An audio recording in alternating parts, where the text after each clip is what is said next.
taariikhdu waxay ku beegan tahay 17 bisha 11 sanadka 2019 maxamed Abuukar Dabaashe ayaa soo saaray warka duhurnimo ayna ku bilawnay ciidamada amniga dawladda federaalka Soomaaliya ayaa maalmo gudahooda wax ay ku fuliyeen howlgalo ka hortag iyo ka dabatag ah kadib dilal ka dhacay magaalada Muqdisho maxamed Abuukar Dabaashe ayaa warkan faahfaahinaya ciidamada amniga ee dawladda Soomaaliya ayaa maalmihii la soo dhaafay waxa ay kordhiyeen howlgalka lagu sugayo amniga caasimadda ee magaalada Muqdisho iyadoo ay sameeyeen ficilo ka hortag iyo ka dabataga oo lagu soo qabtay dable hubeysan oo dilal ka geystay magaalada Muqdisho arbacadii la soo dhaafay ahayd markii ciidanka ammaanka ay gacanta ku soo dhigeen 2 nin oo hubeysan kuwaas oo askari ka tirsan ciidanka dawladda ku dilay agagaarka suuqa weyn ee degmada Wadajir ee gobolka Banaadir waxaana falka dilkaasi kadib ciidanka ammaanka ay sameeyeen kadabatag waxayna soo qabteen raggii dilka ka dambeeyay waxaana ugu dambeyn la sheegay raggaas inay ahayn kuwii ka dambeeyay dilka askarigii lagu dilay agaarka suuqa weyn sidoo kale maalin kadib Khamiis ayaa ciidanka ammaanka waxa ay toogteen agaarka isgoyska Fagax degmada Yaaqshiid nin dhalinyaro ah oo baskoolada ku hubeysan kaas oo waxyar ka hor halka ku dilay askari ka tirsan ciidanka dawladda Soomaaliya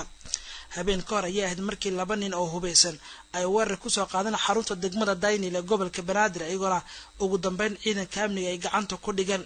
waxaana labadaas nin oo hubeysan xilli habeen ah ay soo qaadeen weerar ay soo dayeen inay baxsadaan hase yeeshee waxaa suurta gashay ciidanka amniga ay nolosha ku soo qabtaan kuwaas oo ugu dambeyn shalay ciidanka amniga ay soo bandhigeen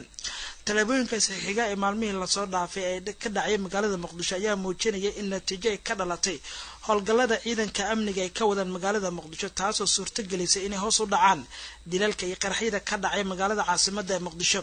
gudoomiyaha gobolka Handuuqa caasimadda Cumar Maxamed Cumar Finish waxa uu ka digay dhalinyarada uu sheegay in la soo maray habaabinayo kuwaas oo dilal ka geysanaya magaalada Muqdisho asagoo sheegay in si adag ay ula macaamili doonaan haddii gacanta ciidanka amniga ay ku dhigaan dhalinyaradaasi waxaan uga digaynaa inayaan ku kadsoomin dhagarqabayaasha argagixisada ah ku soo duulay dalkeena iyo dalal kale oo ka mid ah dalalka islaamka mar haddii gacanta dawladda ay soo galeen waxa loo bandhigi doonaa cadaaladda balse waxaan idin sheegayaa kuwa ay suuragal tahay in hadda kadib la sii qaldo inay ka waantoobaan oo aan yani sidaan oo kale foolxumadaan oo kale yani ayagu u dagaalamaya inay gurigoodii gubaan ama guri walaalkood ama dalkoodii ay gubaan inaan mataqaanaa gacanta lagu soo dhigin ama ayaan si xun u dhiman waxa waaye ciidamada dawladda iyo yani ciidamada dawladda maamulka gobolka Banaadir gaar ahaan gudoomiye Cumar Finish waxa uu sheegay in hadda amniga caasimadda lagu guuleystay inay tahay mid aad u xasiloon marka loo eego dhowrkii cishay ugu dambeeyay ciidamada ammaanka waxa uu sheegay inay ku guuleysteen xasilinta amniga caasimadda toogashada lagu dilay dable hubeysan kuwana nolosha lagu qabtay inkastoo ay muuqdaan muuqaalo la soo bandhigay ciidamada ammaanka oo gacanta ku soo dhigay dable dilal saacadii ugu dambeeyay ka geystay magaalada Muqdisho ayaa haddase waxaa jirta warbixin ka soo baxday dawladda Britain oo muwaadiniinteeda loogu digay magaalada Muqdisho kuwaas oo Britain qoraal ka soo baxay safaaradda Britain waxa ay sheegeen in Muqdisho laga cabsi qabo in al-shabaab weerar qaraxyo ay ka geystaan markana ururka al-shabaab ayaa la wareegay deegaan ka tirsan gobolka Sanaag iyadoona dhaqdhaqaaqay ciidan halkaas ay ka jiraan Cabdiqaadir Jakarta ayaa faahfaahinta warka inoo haya al-shabaab ayaa waxaa la sheegay inay la wareegeen deegaanka la yiraahdo gacan maroodi oo hoostaga degmada Yubba ee gobolka Sanaag halkaas oo hore ugu sugnaayeen xubno ka tirsan ama maleeshiyaad ka mid ah dadka deegaanka xubnaha ururka al-shabaab ka tirsan ee la wareegay deegaanka gacan maroodi ayaa waxaa la sheegay inay kasoo degeen kana soo baxeen buuraleyda Calmadow ee gobolkaasi Sanaag isla markaana ay galeen gudaha magaalada wararka ayaa waxay intaas ku darayaan in xubnaha ka tirsan al-shabaab sidoo kale u dhawaadeen degmada Yubba ee isla gobolka Sanaag isla markaana dadka deegaanka cabsi soo wajahday waxaana Yubba haatan gacanta ku haya ciidamo ka tirsan kuwa Somaliland iyadoo degmada leeyahay Yubba qiyaastii 50 kiiloomitir ee dhanka bari kaga xigta magaalada Ceerigaabo ee xarunta gobolka Sanaag waxaana talaabadan ciidamo ka tirsan al-shabaab kula wareegeen deegaano ka tirsan gobolka Sanaag ka hadlay maamulka Puntland taliyaha qaybta 9aad ee ciidamada difaaca Puntland ee fadhigoodu yahay gobolka Sanaag waa sareeyo guuta Cabdullaahi Cumar Canshuur ayaa sharaxaya qaabka ay ku soo galeen deegaan gacan maroodi xubnaha ka tirsan ururka al-shabaab oo uu sheegay inay gacan ka heleen Somaliland haddaba waxaa kusoo biiray rag 70 ah oo ururka al-shabaab ka tirsan oo meesha gacan maroodi la yidhaahdo waddadaas halay ku dhammaato meel ku dhow degan oo ka qayba ciidamada hadda aaggaan ugu hor fadhiya oo heel usoo biday inay dhinaca ka soo saftaan somaliland markii ciidamada UBL ay usoo heliyeen joogay somaliland oo la safan yihiin waana ciidan ururka al-shabaab ka tirsan 70 weeye gacan maroodi meel ku dhow bay joogaan waddada gacan maroodi dusha ay ku dhammaato meel yar ka hooseysay joogaan oo kaga beegan dhinaca jihada waqooyi UBL kaga beegan waa ku jiraan waa deegaankii ka mid tahay meeshaasay joogaan UBL degmada UBL ay ka tirsan tahay meeshaasi waana joogaan waxayna hiil u yihiin ciidamada somaliland waxa weeyaan dadku waxa weeyaan waa Soomaali dadka meesha deegaanka kuwa oo joogaana waa dad kayagii wax nuu kala qarsoomi karaa ma jiraan dadka deegaanka jooga iyo kuwa mara iyo kuwa ka shaqaysaya intuba waa noo soo warramayaan deegaanka Yubba iyo deegaano kale oo ka tirsan gobolka Sanaag ayaa wali hore uga dagaalamay sidoo kalena wali ku xifaaltamaya ciidamo ka tirsan maamulada Puntland iyo waliba Somaliland iyagoo doonaya in deegaanadaas ay gacanta ku dhigaan waxaana deegaano ka tirsan gobolka Sanaag dhowr bil ka hor saraakiil ku sugnayd oo kamid ahaa ciidamada Somaliland ay u wareegeen dhanka Puntland sidoo maanta ugu dambeysay mid kamid ah saraakiisha ugu sareeyay ciidamada ee Somaliland ay u wareegeen dhanka Puntland madaxweyne ku-xigeenka dowlad goboleedka Jubbaland oo maalmahan safar kala duwan ku mareeyay degmooyin ka tirsan gobolka Gado ayaa maanta waxa uu kulan la qaatay saraakiisha ciidamada daraawiishta Jubbaland iyo kuwa midowga Afrika ee AMISOM ee ku sugan degmada Ceelwaaq ee gobolka Gado kulanka oo qayb ay ka ahaayeen qaybaha kala duwan ee bulshada Ceelwaaq waxaana kulanka looga hadlay sidii loo xoojin lahaa midnimada iyo xasiloonida dadka Jubbaland gaar ahaan gobolka Gado madaxweyne ku-xigeenka dowlad goboleedka Jubbaland Maxamuud Sayid Aadan ayaa sheegay in saraakiisha ciidamada iyo bulshada looga baahan yahay inay ka wada shaqeeyaan sugidda amniga sidoo kale madaxweyne ku-xigeenka dowlad goboleedka Jubbaland ayaa la filayaa in uu kulamo kala duwan la qaato maamulka degmada iyo odayaasha dhaqanka degmooyin ka tirsan gobolka Gado taliye ku-xigeenka booliiska Soomaaliya ayaa digniin waxa uu jeediyay ciidamada ku sugan saldhigyada Gurceel iyo Ceeldheere ee ka tirsan gobolka Galgaduud Cali Xasan Cali ayaa warkan inoo faahfaahinaya taliye ku-xigeenka ciidanka booliiska Soomaaliyeed Cismaan Maxamed Cabdullaahi Kaniif oo muddooyinkii dambe ku sugnaa deegaanada Galmudug ayaa maanta waxa uu booqday saldhigyada ciidamada booliiska ee ku yaala Gurceel iyo Ceeldheere ee gobolka Galgaduud halkaas oo dhawaan ay ciidamada kala wareegeen kuwii ahlu sunna taliyaha ayaa markii uu tagay saldhigyadaasi waxa uu warbixino ka dhageystay saraakiisha xukunta ciidamada booliiska ee ku sugan saldhigyadaasi waxayna warbixino kala duwan ka siiyeen howlihii ay qabteen intii ay joogeen saldhigyadaasi jenaraal Cismaan Maxamed Cabdullaahi Kaniif oo la hadlayay saraakiisha iyo ciidamada ku sugan labada saldhig ayaa waxa uu ku sii dhiirigeliyay in shaqooyinka loo igmaday ay si wanaagsan u sii wadaan xuquuqdoodana ay si wanaagsan ay ku heli doonaan taliyaha ayaa waxa uu ku amray ciidamadaasi inay si wanaagsan ula shaqeeyaan shacabka ciddii aan shaqadeeda ka soo bixin ayuu tilmaamay inaysan kasii mid ahaan doonin ciidamada sharaf ciidanka u soo hin doonta booliiska iyo dowladda Soomaaliya iyo shacabka u shaqeynaysa ciddii aan shaqeynna hadda ciidanka ma ka mid noqon doonaan hadii Ilaahay idmo inta u soconnaa intaas waxaan rabnaa dad shaqeynaya oo sharaf leh oo dadka shacabka ah si fiican oo la dhaqmaya macaamil fiican ku soo dhaweynaya amniga sugahaya muwaadinka ilaalinaya xuquuqdiisa deegaanka ilaalinaya sharafka dowladda ka shaqeynaya meesha aad joogtaan waxa ku matalaysaan ciidanka booliiska Soomaaliyeed meel kasta joogaan baa ku matalaysaan marka waxa la inka rabaa dadka naftiisa maalkiisa iyo sharafkiisa inay ilaalisaan intaas la inka rabaa diilahan dhan kale waxa uu tilmaamay taliyaha in askari walba oo ka mid ah ciidankaasi ay shaqadiisa si wanaagsan uga soo baxa abaalmarin oo ku farxo lagu siin doono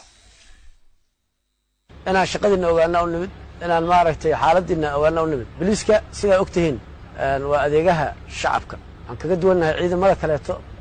نقول ذاتك الشعب كانوا أديجنا سن حريصنا وأديجنا نفتو ذي مال كودان إلى لنا أنا وحلا نكربا أنا ذاتك الشرف له وموقته وشرف كبليسكا هي شرف كدولة بقى أنا تكون متشان وعلى نكربا أنا شقيسان xil baad qaadeen xaquuqda dawladdaad qaadataan dawladdaad u shaqaysaan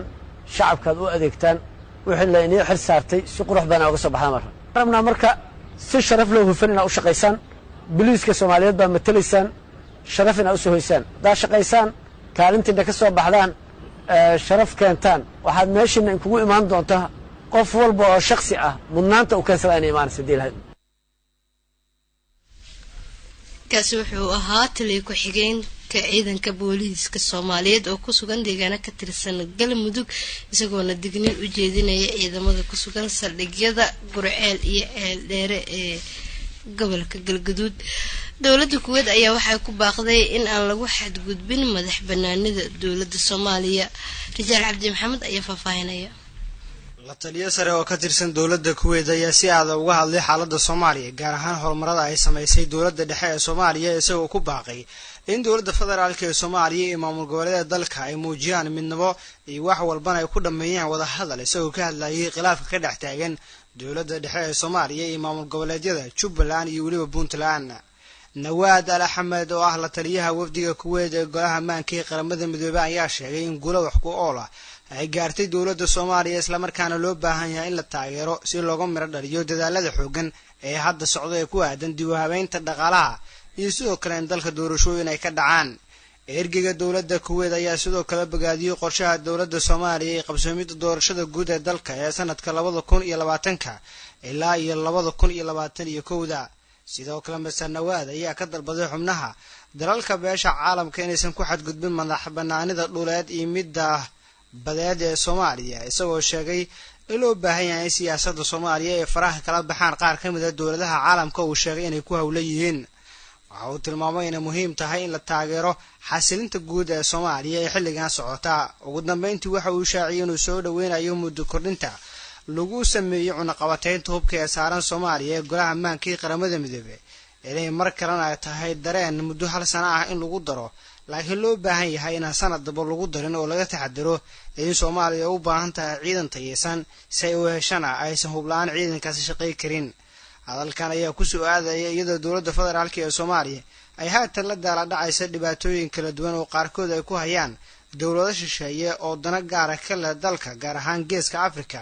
oo dowladaha adduunka kuwooda ugu quwadda weyn xilligan ay ugu jiraan loolanka xoogan madaxweynaha soomaaliya mudan maxamed cabdulaahi farmaajo ayaa dhowaan sheegay in dhibaatooyinka ugu badan dowladdiisu ay kala kulmayso dalalka khaliijka carabta iyo kuwa dariska laha soomaaliya xeerlaalihii maxkamadda ciidamada maamulka somalilan ayaa sheegay inuu ku biiray dhanka puntland fadxi xirse ayaa warkan inoo sii faahfaahinaysa xeerlaaliyihii maxkamadda ciidamada maamulka somalilan gaashaanla dhexe sahal faarax raage oo maanta warbaahinta kula hadlay garoowe ayaa sheegay inuu iskaga tagay xilka uu hayay maamulkaasi kuna biiray ciidamada daraawiishta dowlad goboleedka soomaaliyeed ee puntland gaashaanla dhexe sahal ayaa sababta ugu tagay somalilan ku sheegay in cadaalad darro ka jirto hay-adaha maamulka goon isku taaga ah ee somalilan munaasabad lagu soo dhaweynayo sargaalkan oo lagu qabtay garoowe ayaa waxaa sidoo kale ka qayb galay mas-uuliyiin iyo saraakiil ka tirsan ciidamada maamulka puntland dhinaca kale ma jiro ilaa hadda wax war ah oo kasoo baxay somalilan gaar ahaan saraakiisha ay ka soo saareen arrinta xeer ilaaliyaha kasoo goostay ma ahan sargaalkii ugu horeeyay ee kasoo baxo somalilan iyadoo dhowaan mas-uuliyiin iyo askar ka tirsan maamulkaasi oo isku soo dhiibay degmada badhan waa isku soo dhiibeen dhanka puntland kadib wadahadallo ay galeen labada maamul oo daris ah ayaa waxaa ka dhexeeya xiisado salka ku haya maamulida deegaano ka tirsan gobolada sool iyo sanaag iyo waqooyiga dalka soomaaliya ugu dambeynna dhegeystayaal dadal muslimiin ah oo u dhashay Sri Lanka ayaa lagu weeraray gaadiid ay saarnaayeen ka hor inta aysan bilaaban doorashada dalka Sri Lanka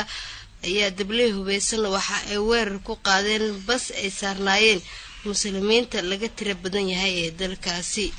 weerarka ayaa waxa uu ka dhacay waqooyi galbeed ee jasiiradda waxaana la sheegay in uusan jirin khasaare badan oo soo gaaray muslimiinta la weeraray waxaana la sheegayaa in laba haween ah ay ku dhaawacmeen dhagaxaan ay tuureen dad aan ilaa iyo hadda la aqoonsan. inkastoo arrintaasi ay dhacda ayaa haddana waxaa la sheegay inay aada u badnaayeen dadka codeynaya oo lagu qiyaasay in ay gaarayeen 80%. doorashada ayaa waxay kusoo aadaysaa